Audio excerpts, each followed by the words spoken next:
سامعین محترم السلام علیکم۔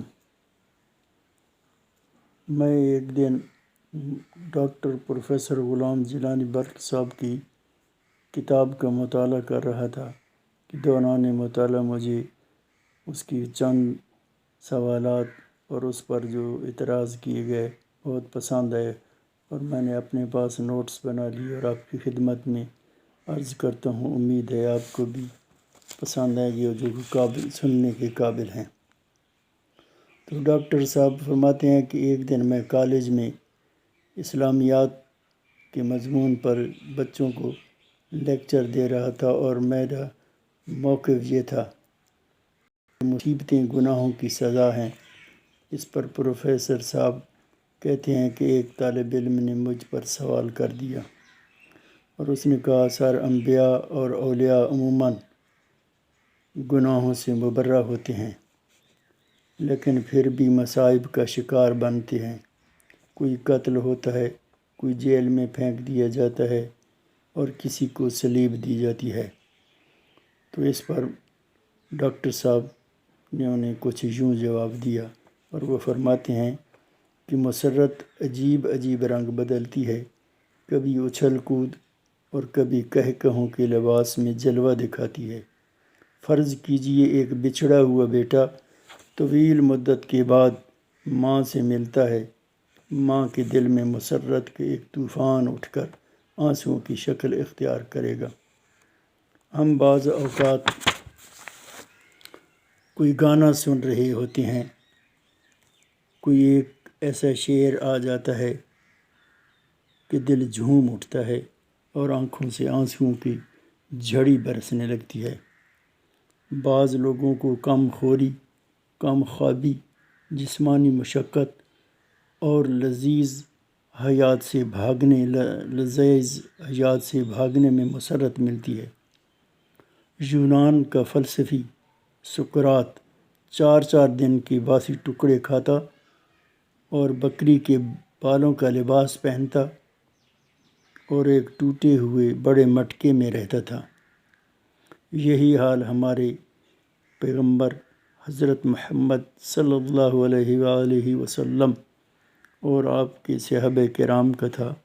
دولت کے انبار ان کے سامنے رہتے تھے، لیکن یہ لوگ کھجور اور ستو پر گزارا کرتے، کھردرے کپڑے پہنتے اور 25 لاکھ مربع میل پر حکومت کرنے کے باوجود مزدوری کر کے بچوں کا پیٹ پالتے تھے۔ مسرت کے پہلو اور بھی ہیں۔ ایک چور دوسرے کی دولت سمیٹ کر خوش ہوتا ہے، لیکن ایک سلیم الطبع دوسروں کو دیکھ کر دوسروں کو دکھ دے کر لذت اٹھاتا ہے۔ بزدل میدان جنگ میں بھاگتے ہیں، بھاگنے میں خیریت سمجھتا ہے، لیکن ایک محب وطن سر دے کر شہادت کی مزے لوٹتا ہے۔ تم لاکھ کہو کہ تیر کھانے اور گلا کٹوانے میں کون سی لذت ہے؟ اس سوال کا جواب اپنے پیغمبر حضرت محمد صلی اللہ علیہ وآلہ وسلم سے پوچھو۔ عموماً وہ یہ دعا مانگا کرتے تھے، میری سب سے بڑی آرزو یہ ہے کہ اللہ کی راہ میں شہادت حاصل کروں، پھر زندگی ملے، پھر سر کٹاؤں، 100 بار زندگی ملے اور 100 بار جان دے دوں۔ حضرت امام حسین علیہ السلام سے پوچھیے کہ جسم پر زخم کھائے، تیر حلقوم سے پار ہو گیا، بچے پیاسے تڑپ تڑپ کر مر گئے، جب منزل حسین ہو تو راہ کی دشواریوں کو خاطر میں کون لاتا ہے؟ آپ کو یقین ہو کہ کراچی پہنچ کر آپ گورنر جنرل سیکرٹری بن جائیں گے تو آپ کو طویل سفر میں بھی لذت ملے گی۔ کعبہ کی بڑی کٹھن سے کٹھن لیکن وصل حبیب میں وہ لذت ہے کہ طویل راہ گاتے اور جھومتے کٹ جاتی ہے۔ ڈاکٹر کے نشتر میں خلش ضرور ہے، لیکن شفا صحت کی راحتوں کے سامنے اس خلش کی حقیقت کیا ہے؟ سر دینے میں چند لمحات کی تکلیف یقینی ہے، لیکن ذرا نتائج کا اندازہ لگائیے۔ ایک طرف وطن کے لاکھوں افراد دشمن کی تلوار سے بچ جاتے ہیں، دوسری طرف شہید ان منور متبسم فضاؤں میں جا پہنچتا ہے، جہاں ایک طرف محنت اپنی لاکھوں رعنائیوں کے ساتھ دعوت نظارہ دے رہی ہوتی ہے۔ جب منزل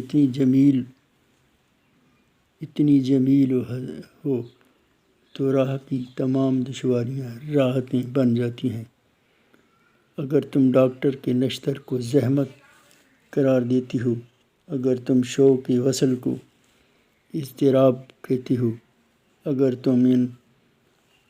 تم ان راہوں کو جو دیار حبیب تک پہنچاتی ہیں تکلیف دہ خیال کرتی ہو، تو تمہاری نادانی کی کوتاہی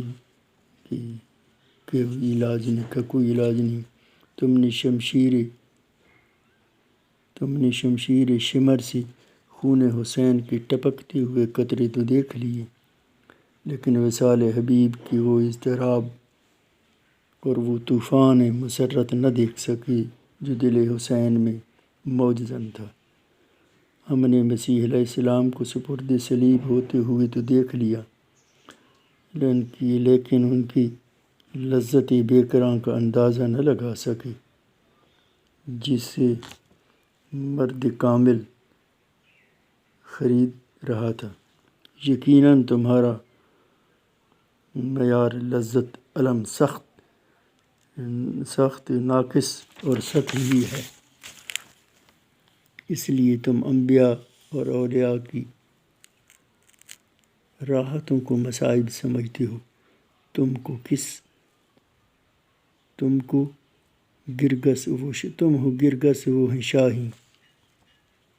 ہو گرگس وہ شاہین، تم شاہی کے احوال خیالات کیا جانو۔